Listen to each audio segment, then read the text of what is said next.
Dear friends, glad to meet you all on Feygin Live. It is Wednesday, 29th of June. Time is 10 p.m., 3 minutes past 10, Kiev time. Day 126 with Olexiy Arestovych. Glad to see Olexiy. Good evening. Oh, there are about 170,000 people watching us. That would not be me if I would not have reminded everybody about sharing links in your different accounts, social media, direct messages. I specifically request that from the citizens of Russia, those who still live there, to find ways to share these streams, maybe through messengers. It seems to work fine. People are sharing in the internal networks. Try that. You'll literally help us a lot and others to see that. 33,000 already liked us. And subscribe to Olexiy Arestovych, to Feygin Live, and if you're watching that in English, to the Privateer station. Alright, let's start our discussion and review. We missed yesterday, so we'll try to compensate with information for 2 missed days. So the word is yours, Olexiy. Well, I have to repeat a horrifying phrase that there is no change on the front. We actually will bring the map to show visibly what's happening. Sumy and Chernigov, they're shelling some of our towns and villages in that direction. They're also hitting Kharkov pretty horribly. Is there any movement towards Kharkov? Yes, there is, but it bears the tactical quality in the style of we captured that street of that village, but had to give up another street to another village. They're also trying to attack in the direction of Chernivaya and Rubezhny. And if you take Pechenig water reservoir and Saltov, they managed to advance a little bit there. Kharkov, they've been shooting 24 hours non-stop overnight. I think 7 Iskanders hit the city. Izum direction is an interesting place. For the second or third day, they don't have enough reserves from Russia or other parts of the front. So what they do, they exchange 2 or 3 battalion tactical groups, depending upon where is their course of attack planned for today. So first of all, it tires out their troops. Second, they start and join the fight without having enough time to prepare or to understand the disposition. So it is pretty difficult in terms of reserves for them. They have 1 battalion tactical group trying to attack certain targets there near Bogorodichne and Dolina, and they've been doing that for a while. They actually rotated in that area 4 times over 84 days, and they've been losing a large part of their troops every rotation. So, Lysychansk and Severodonetsk, we gave away Severodonetsk the way we wanted to. Lysychansk, they're trying to get closer to it, and they're trying to get real close to it from the south. They're also sitting at Belaya Gora, and the main intrigue there is Volchy Yar. That's where they're moving towards, in an attempt to somehow cut the road between Bakhmut and Severodonetsk. Frankly, it has been sort of cut for a while. Near Belogurovka, they're already on the road. One other place, they're really next to it. So we haven't been using this road for a while. In Vovchiyarovka and Belogurovka, they're about 15 kilometers away from each other. It's from the top and the bottom. Yet I have to say that our command has the plan, and they're trying to make sure it works in that area. Well, I have a question. So, do you think they defending Lysychansk with whatever amount of troops? We don't know the details. Does it mean that in the nearest time it would be feasible to withdraw the troops from Lysychansk to prevent encirclement Belogorovka to Volchyarovka. Could be, could be.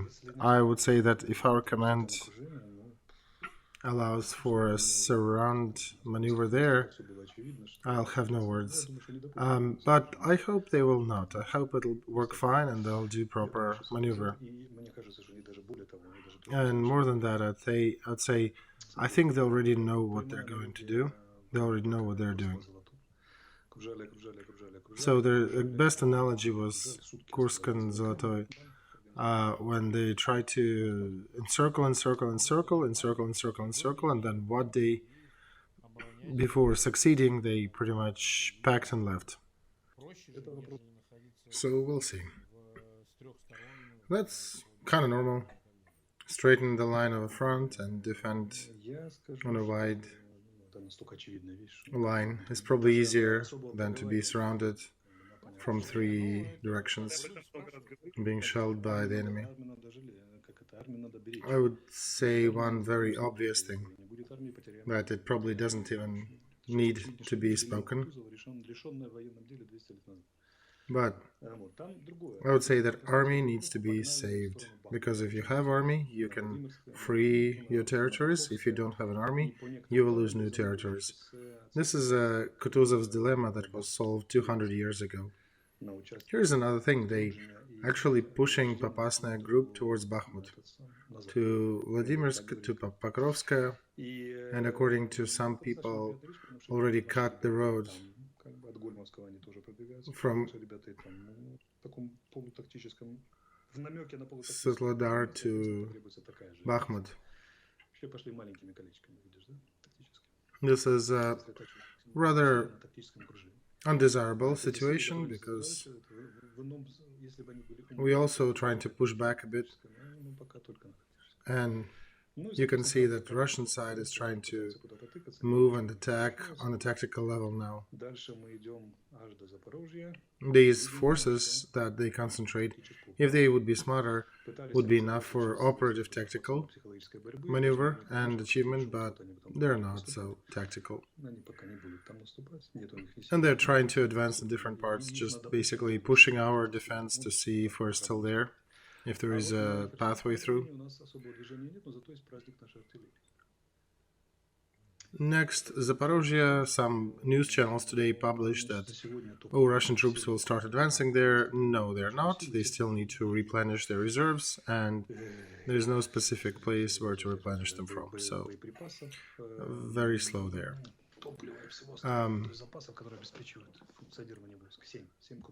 Near Donetsk, we had a good success, at least 7 successful hits. And what's most important, yesterday we hit the meeting of some of the higher rank officers. Is that somewhere not far from Kherson? Yes. There were quite a few very high level officers there. Also, look for city Ochakov on this map. Is it the same Ochakov that guy from Lieutenant Schmidt was talking about? Yes, yes. And yesterday they hit 3-month-old girl is in coma, 6 years old is dead. Basically, Russian missile terror is continuing. Nikolaev and Kharkiv suffering daily. Other cities, not that often. They were hitting Dnieper. They also hit Nikolaev recently, right? Yes, they do. I did mention that. Dnieper is not a common target. Yesterday and today they had a couple hits, but this likely will continue for a week and a half, because they need to run out of ammo, and replenishing it costs quite a bit. I actually saw your post about how much is the missile worth.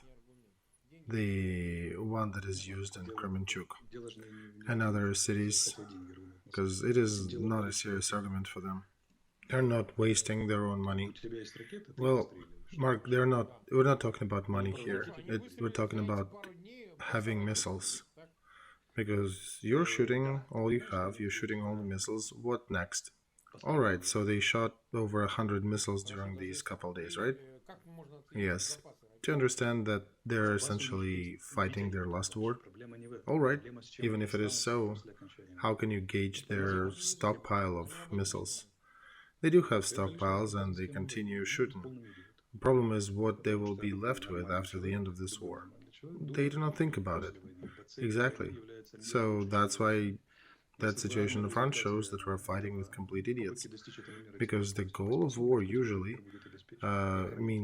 is to achieve a peace better than it was before the war.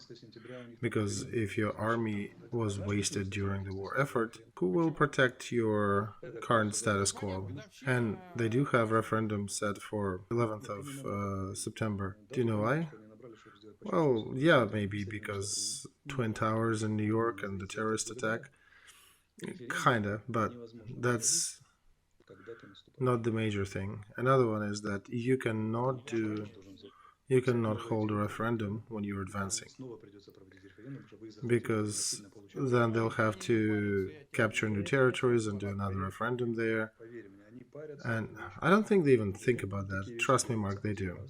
These things are done once. So my hypothesis is that by the end of summer, they're planning to be in deep defense by their own calculations. And in order to prepare everything, split the cities, capture territories into districts for easier voting purposes. Because if they don't do that, even in their own eyes, these territories will be connected by bayonet. So they do need to legitimize it somehow. This is also a part of that question, why are they wasting so much missiles? Because one cannot waste so much resource without a clear plan what to do after. This, I don't even have words how to name it from the military perspective. It's almost as if trying to burn 3 mosquitoes, we burnt the house that we slept in.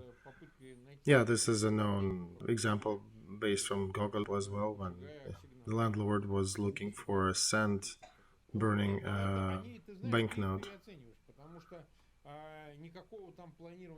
So I don't think they frankly count the missiles, they're just shooting them. They'll count them later. And referendum, at least all the observers, ones who are there in Ukraine, think that they will actually witness some preparation for that referendum. So I have to claim that there will not essentially be any preparation for it. They'll do some minor stuff and then announce that referendum has already passed or it is happening now, but everything you've seen before was just preparation.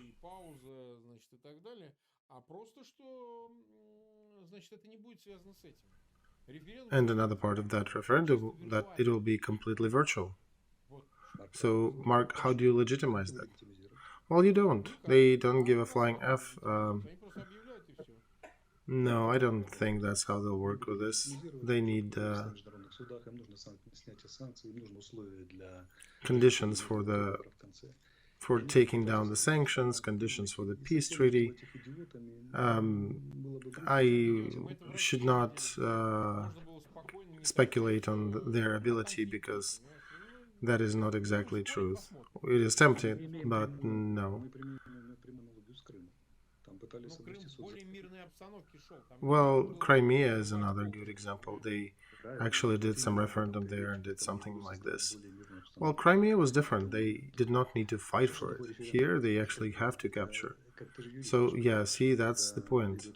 Whenever you're actually doing the active engagement, it is much harder for you to do the referendum, to work and use your soldiers for the referendum.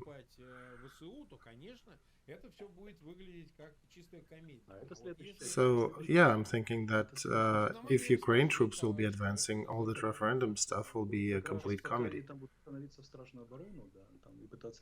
I'll tell you another thing, Mark. While they're trying to get into a defensive formation and protect certain things, the Ukrainian army is not going to wait for them till they occupy those territories and prep for defense. So they likely will try that, but then we will have to prevent them from doing it and then join them at a better time.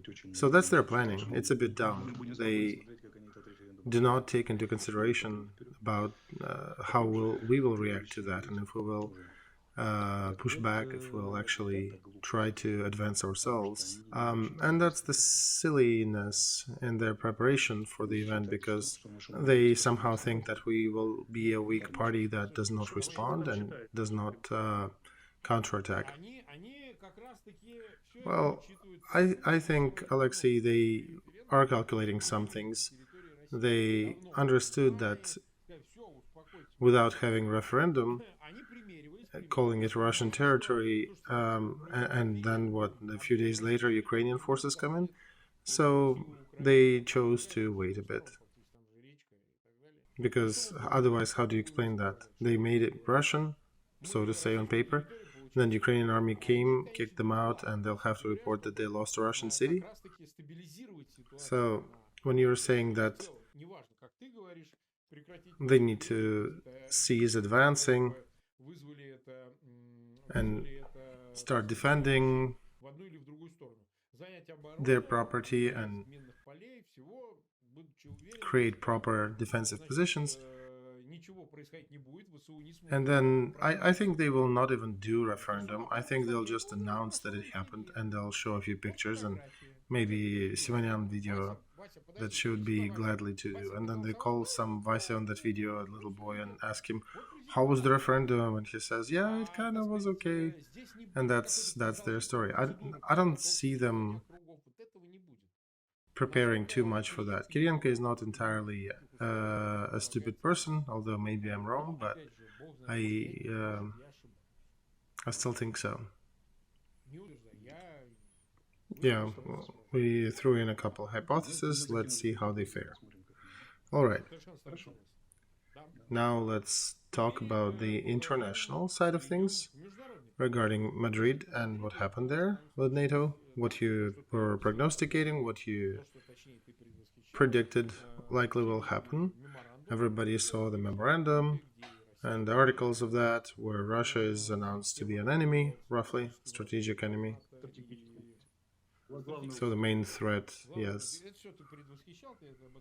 Yeah, you talked about that. You were not hiding things, and part of that, of what I wanted to discuss, is the joining of Finland and Sweden to NATO and limited disagreement of Turkey, but still they managed to agree. So what do you think? Yeah, there are tectonic things happening, tectonic moves, and Summit is basically codifying and sealing these changes, making them official. So our viewers, without the military preparation in their life, it would be hard for them to gauge what's happening. But I want to say, when Yalta, Potsdam, Fulton conferences were done, each of them marked a change of the relations in Europe and actually in Atlantic. And also that meant Northern Africa and some countries of the East. So at the end of this process, it is very difficult to remember what was, where did they start from, what was there, but it is crucially important to have comparison. It is important to remember what happened, what the situation was just 2 months ago, at the end of April. Now look, there were another elections in France, and they tried to be likable during these elections. But today Macron is trolling Putin and says that they'll still give howitzers and more equipment to Ukraine. They're giving us other weapons that 2 months ago we didn't even talk about.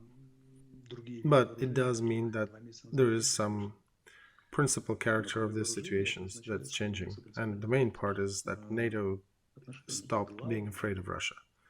Oh, I totally agree with that. You know, there was a big propaganda machine creating the image of a macho Putin, and these days the king is naked, the troops are worn out, and they're basically not afraid of Putin. They're actively trolling him. They're starting to mock him.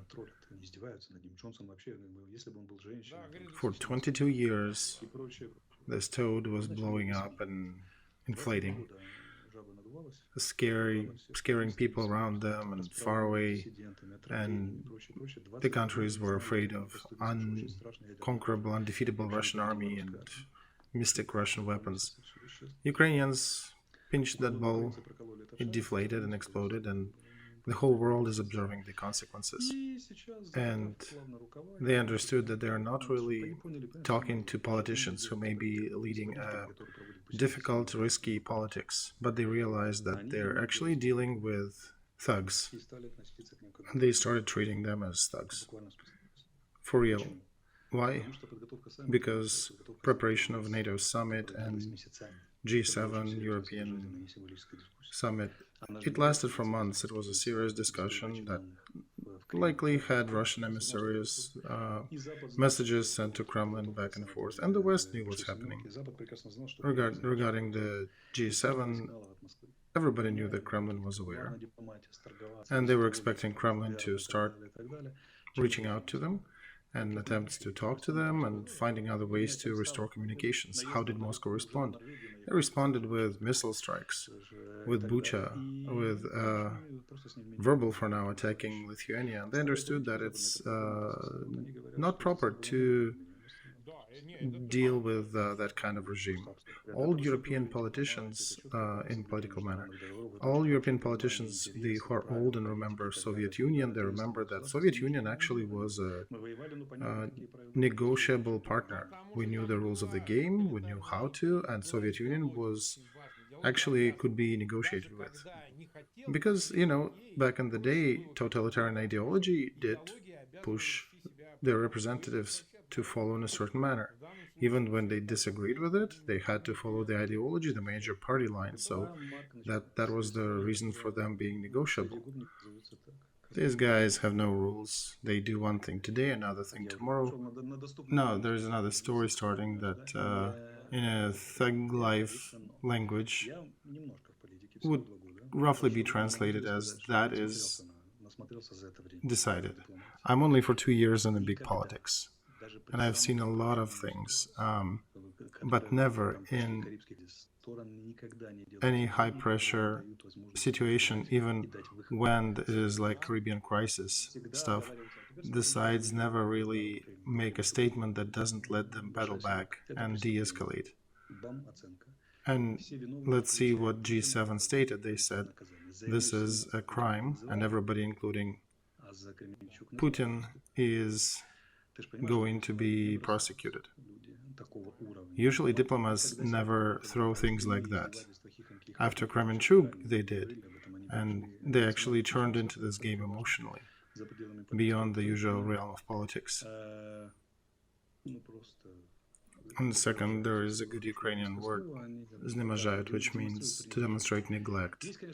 There are some rollbacks, like Germany today declared that they don't think they need to destroy the fundamental agreement between NATO and Russia. It's similar to when Turkey did not let Sweden and Finland to NATO, and then did. And now, let's see. France, Germany, and Netherlands sending 12 artillery systems. In France, they're talking about giving us missiles, the ones that were used so successfully to sink British ships near Falklands. And they were so successful that the commander of those ships back then said that one more successful hit like that and I would have cancelled the operation. So this is a good system. It did sink its number of ocean vessels. Norway is giving more systems to us, artillery stuff, and different things are happening in Russia. 80 kilometers from Moscow, a main warehouse for Ministry of Defense blew up. They just kept smoking in wrong places. In Kursk, there is some danger in a military airfield. Somebody again smoked in the wrong place and a lot of planes got damaged. Could it theoretically mean that there are some Ukrainian groups that are doing stuff in Russia? Just theoretically? No, Mark. I don't even see how can we do that. Even theoretically, this is serious violation of the fire safety regime. Wink, something like that. Also, evil Britain is implementing personalized sanctions for 330 billion pounds. Patanin got sanctioned. Yeah, the cream de la cream of oligarchs. You mentioned that before, that McFaul did target him. And also the head of the main operative command of Russian military, Sergei Rudskoy, the guy who is planning and organizing the warfare.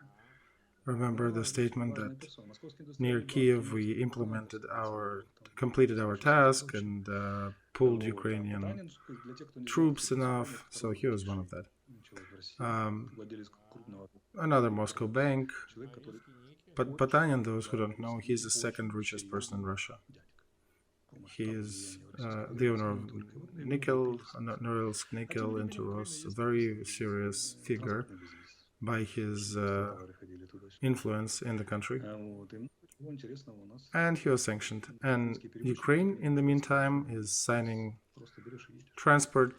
easing of transport regime, so you don't need any permit to bring stuff into Ukraine. We are basically getting integrated with EU very fast, and Russia is getting cut off very fast. This does not end successfully for Russia in any way.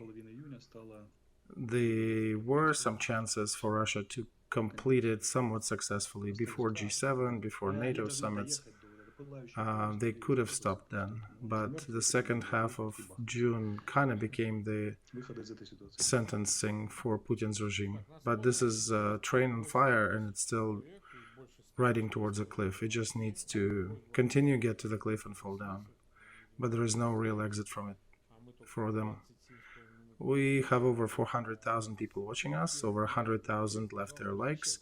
Big request for those who are just joining us, please subscribe and leave your likes. We've been live for about 27 minutes, almost 28. Subscribe to Feygin Live, to Olexiy Arestovych, and to the Privateer Station. I know half of you are watching us without subscription, so please do that.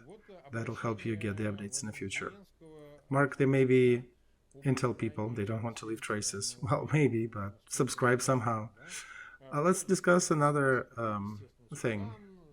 Zelensky's speech to United States about acknowledging Russia as a country sponsor of terror, or a terrorist country.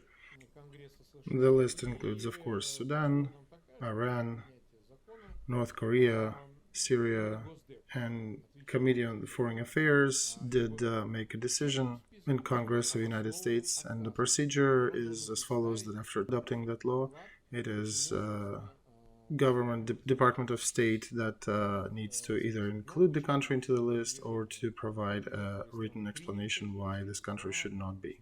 But keep in mind that other countries took these decisions already, Lithuania, Estonia, and some others. Some process is already happening. Kind of weakly for now, but, it'll have significant consequences at some point. And you think Zelensky probably did make this speech on purpose. So what's the perspective here? Okay, look, what I know about Americans, there's very intensive work with them. They're very formal, in a good sense of this word. They're procedural people. They will try not to deviate from it. And that, by the way, is their force. That's how they train our military. Also, a good thing that I'm observing, ours are like, yeah, let's do this, this, this, and real fast. And the Americans are usually, no, no, no, no, no. Let's do it proper. You do this first, and this, and then that. So they are not the ones in a hassle. They do it methodically, step by step, and that's how they change reality they're working with. They'll do all the possible consulting, and then they'll do other things, and then eventually they'll get down the hill, and Putin regime will get what it deserves. Putin's regime is basically getting in a catastrophe mode right now, because what is happening to them, they're slowly and accurately getting chopped off all the different blood vessels and food supplies for their system. Another system that affects Russia is China. And they actually can get in trouble for trading with Russia, because if Russia is a sponsor of terror, then anybody can ask a question of China, for example. So you are having business with a terrorist, and that opens essentially a whole field of possibilities of different other sanctions. They don't need to be too formalized. This is one of the strongest moves. This is a brand that's really hard to wash off. This is like the last nail in coffin. The battlefield, they still haven't achieved much. For 84 days they've been going those 20 kilometers. From Severodonetsk to Lysychansk, what's the distance? Well, the biggest distance they made was on the Zoom, and they moved for about 25 kilometers. And they wasted so many resources. American army with attrition like that might still be able to capture Europe if they need it, or maybe half of Russian. But essentially none of the armies of the world can afford to expunge a third of its resource to capture what Lysychansk, Severodonetsk. They are wasting the last of their resources onto it. There are missiles that cost about 3 million each. They achieve what? Destruction of standalone garages and killing 2 or 3 civilians? Strategic weapons, after their use, need to change the strategic situation on the warfare theater. That is what strategic weapon is. They're not using it as so.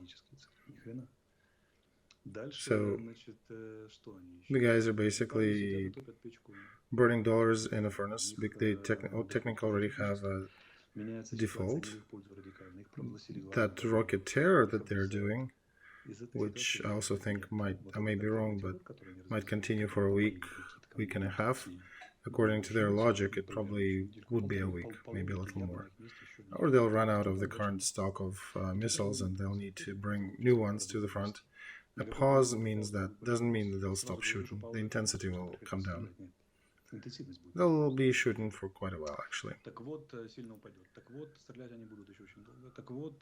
But this is the madness of frustration. There is no exit. They understand that, I think. Very curious situation, very big milestone change in this war. So the war itself, stop the Kiev operation, withdrawal from Kiev and Sumy, attempt to get to Nikolaev, withdrawal back, Kharkov. These are steps done in war mostly by means of foreign policies. And there'll be more of that. There'll be stopping of their major offensive, our attempt to counterattack. So there are more serious coming down in this movie. But right now there are very serious tectonic changes that are changing the law of the land, not in favor of Putin.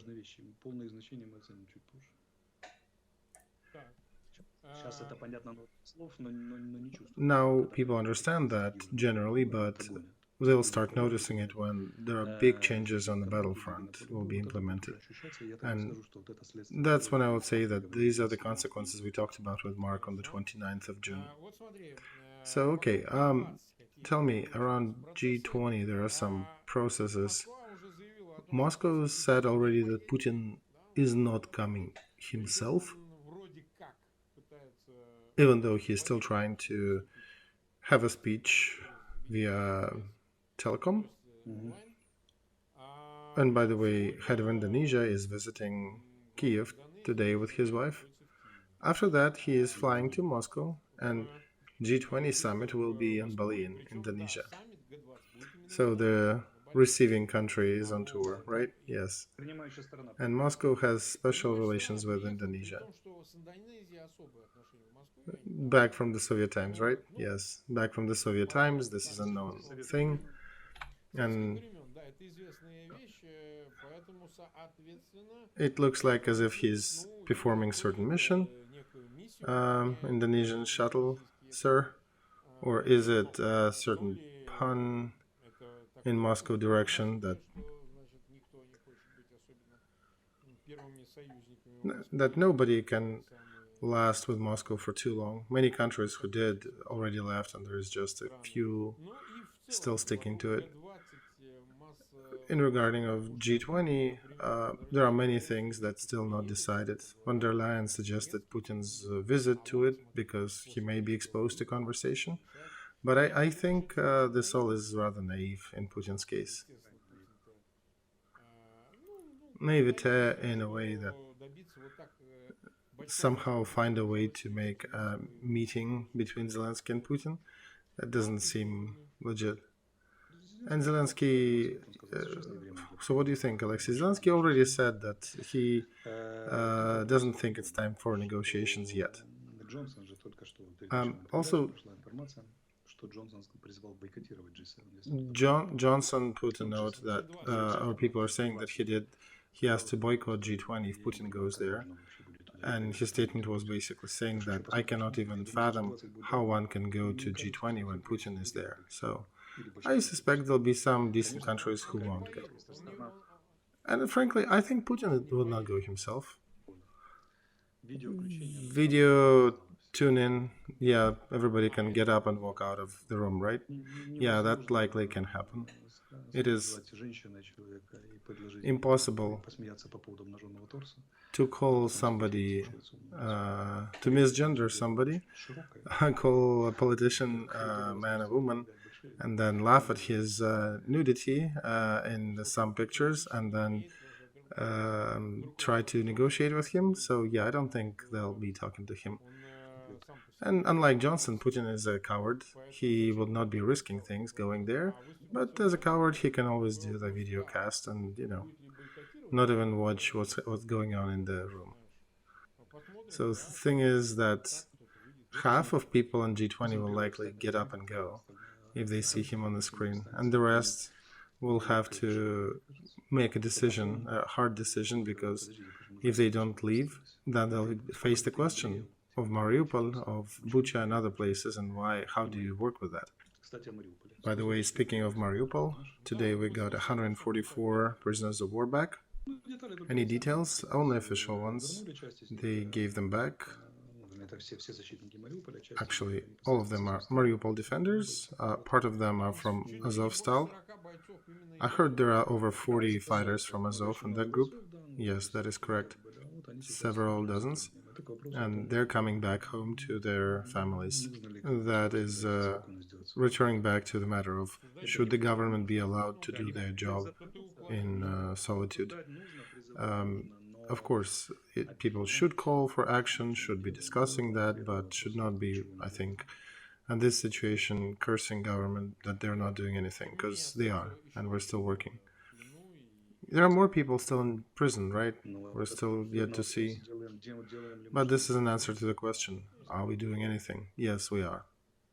We are taking them back, and we will take them all back.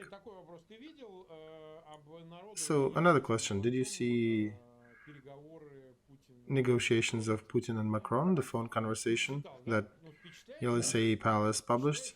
What do you think about the text? Impressive? About the hockey and everything else? Listen, I told you. That's what Putin... That's how he talks to Macron.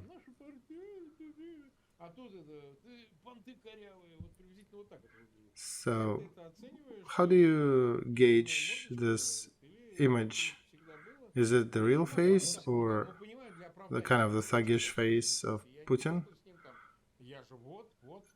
And Macron also probably is trying to show the real conversation.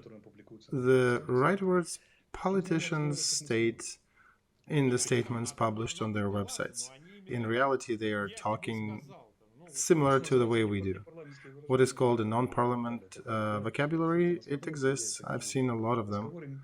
Depends upon, that style probably is like maximum informal, because Putin is a thug, and that's what he likes showing off. He felt a different thing. He was dreaming of a different geopolitical reality. He was breathing the concept of 72 hours, Russian Empire, new union with Ukraine, and will be dictating more things to Europe and NATO and everybody.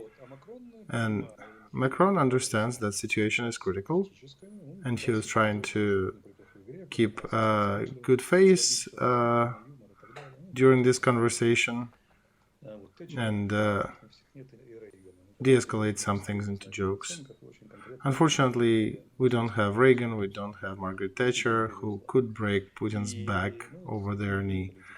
But I'm watching Macron's evolution with pleasure. If Macron, at that day of conversation with Putin, would have been told that in barely something over a month, you'll give more anti-aircraft systems, more navy, anti-ship systems to Ukraine, he'll probably look at you as a crazy person. So, see, Europe was creating weird problems for itself and fighting them. Some have rooting in reality, like global change, climate change and stuff, but for the most part, they were fighting invisible dragons. And now they have a real problem. They have a real serious problem to fight. And it got them sleeping in bed. Now they have to get out of bed and deal with it somehow. And this is good. They start to understand that history cannot be changed. And then maybe in Europe there'll be enough good politicians too at the end of this ordeal. See, I told our viewers also that yesterday there was a printout of a conversation, a phone conversation between Putin. This is not all conversations, just a little piece of it.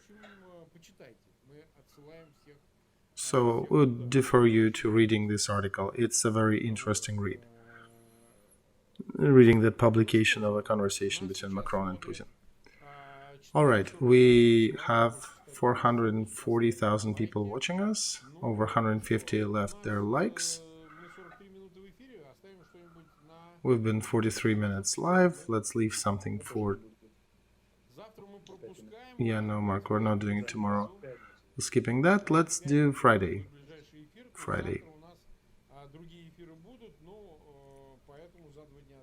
So tomorrow we will have other casts, other streams, but the one with Olexiy will be on Friday. So again, as a reminder to everybody, please post links to that cast anywhere you're subscribed to or use. Subscribe to Feygin Live and to Olexiy Arestovych channel. They all are at the bottom of this video, and subscribe to the privateer station. Thank you, and see you all on Friday.